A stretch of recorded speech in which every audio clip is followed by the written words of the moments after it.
Welcome back. My guest today is Mike Morreale, commissioner and co-founder of the Canadian Elite Basketball League. Now, this question could be 3 weeks of Oh, yeah. shows. So tell us how, I'll make it simple. Yes. Tell us how you co-founded a basketball league here in Canada. Okay, let me try and make that simple. So coming off the heels of obviously what I did in the CFL and the Players Association, I befriended a gentleman by the name of Richard Petco. I was actually selling private jets at the time, and he was in the market to Right. take a test run on a jet. And he recognized me, funny enough, from my time in Toronto, which usually I get recognized more in Hamilton. And he had owned a team in a league that doesn't exist anymore, but he was having issues with the team and the league kind of relationship. So he brought me in to kind of discuss it, and that morphed into, hey, I was just saying, listen, it's not working well. I don't see the future here. You're kind of spending good money after bad. He said, well, I'm thinking of doing my own league, and I want to play in the spring and summer, and I want to play FIBA rules. And he said, can you build that for me? And I said, sure, Yeah, let's do exactly. it. But if you understand all along, like I always wanted to be on the business side of sport. That was always very interesting to me, not as a player or not as a coach or a GM, but on the day-to-day business operation. So to me, this was another opportunity to do something in a sport that has a huge trajectory, and at that time was just starting to really take off. And, it was new, exciting. It allowed me to be creative.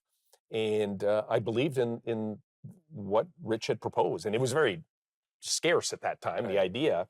But I took all the learnings of what I learned at the PA as a player and as somebody in the fringes of the Canadian sport, and really built the CFL of basketball to many extents. Just I didn't have the history to have to lean on, but I also didn't have the history that kind of weighs you down sometimes, and you can be new and creative.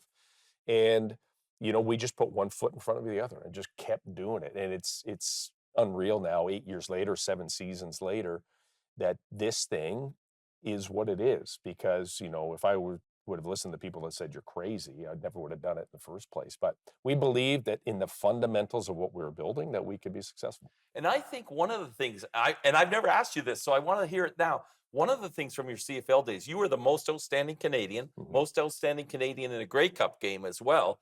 And some people may not know, but there's a ratio rule of Canadians and Americans playing on a level playing field with and against one another.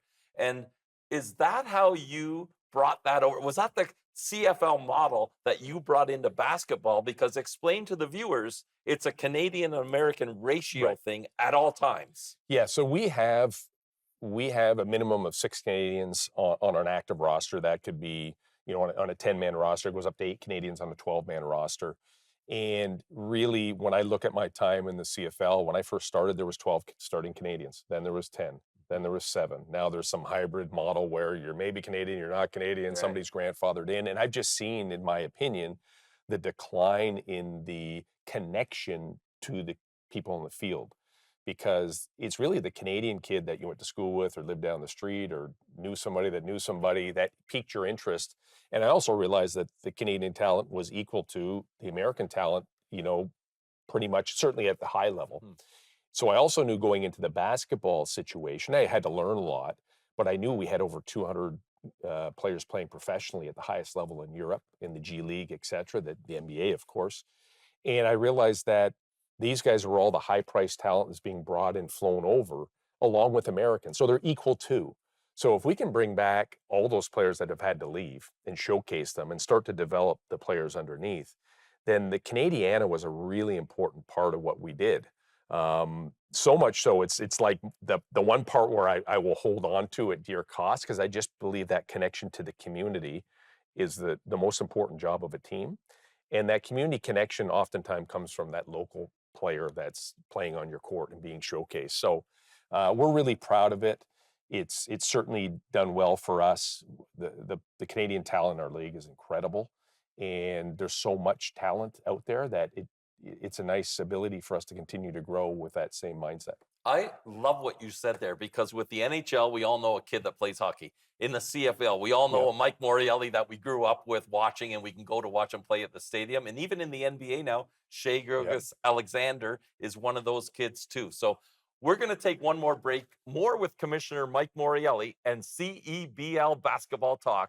You're watching Canadian Innovators. Stay with us.